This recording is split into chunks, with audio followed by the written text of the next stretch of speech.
पूर्व गृह मंत्री पी चिदंबरम को तीखे विरोध के बाद मणिपुर से संबंधित अपना पोस्ट डिलीट करना पड़ा। चिदंबरम ने एक्स पर पोस्ट कर कहा था कि मतई, कुकी, जो और नगा एक राज्य में तभी साथ रह सकते हैं जब उनके पास क्षेत्रीय स्वायत्तता हो।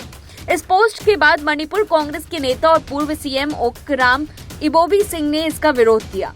इबोबी ने कहा, जब हमने उनका पोस्ट देखा, मैंने पार्टी अध्यक्ष मल्लिकार्जुन खड़गे से भी बात की। इस बात पर जोर दिया कि यह बयान चिदंबरम की निजी राय हो सकती है, लेकिन इससे राज्य में बहुत गलतफहमी पैदा हो सकती है। इससे पहले चिदंबरम ने मणिपुर के हालात के लिए बीरेन सिंह को जिम्मेदार ठहराया। उन्होंने मुख्यमंत्री बीरेन सिंह को तुरंत हटाए जाने की मांग की। कहा कि 5000 जवानों को मणिपुर भेजना राज्य में संकट का समाधान नहीं है। मणिपुर के मुख्यमंत्री एन बीरेन सिंह ने चिदंबरम पर पलटवार करते हुए कहा कि राज्य में इस समय जो संकट है उसके मूल कारण चिदंबरम है।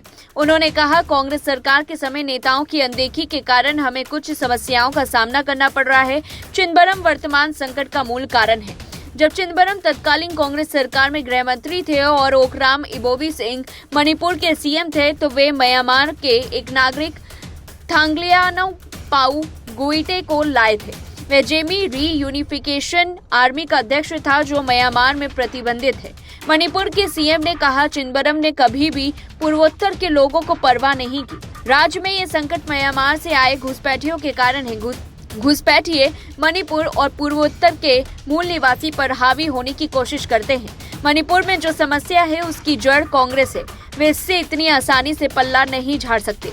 कांग्रेस अध्यक्ष खड़गे ने मणिपुर के हालात पर मंगलवार को राष्ट्रपति द्रौपदी मुर्मू को पत्र लिखा। उन्होंने राष्ट्रपति से यह सुनिश्चित करने के लिए उनसे हस्तक्षेप की मांग की, राज्य के लोग शांति से रह सकें। पत्र में खड़गे ने आरोप लगाया कि केंद्र और मणिपुर के राज्य सरकारें पिछले 18 महीने के दौरान राज्य में शांति और समान स्थिति बहाल करने में पूरी तरह से विफल रही।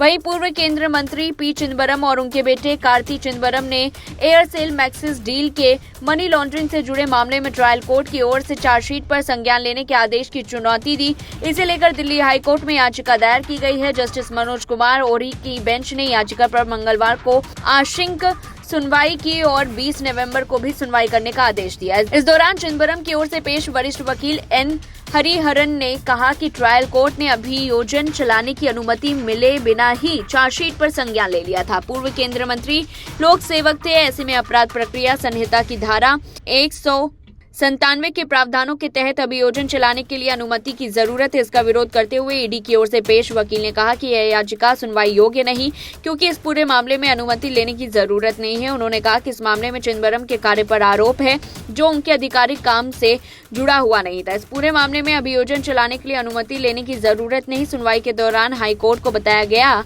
कि ट्रायल कोर्ट में इस पूरे मामले पर 20 नवंबर को सुनवाई है। इस पूरी रिपोर्ट को लेकर के आपकी क्या कुछ राय है, कमेंट बॉक्स में बताएं। तब तक लिए देखते रहिए लाइव टीवी न्यूज।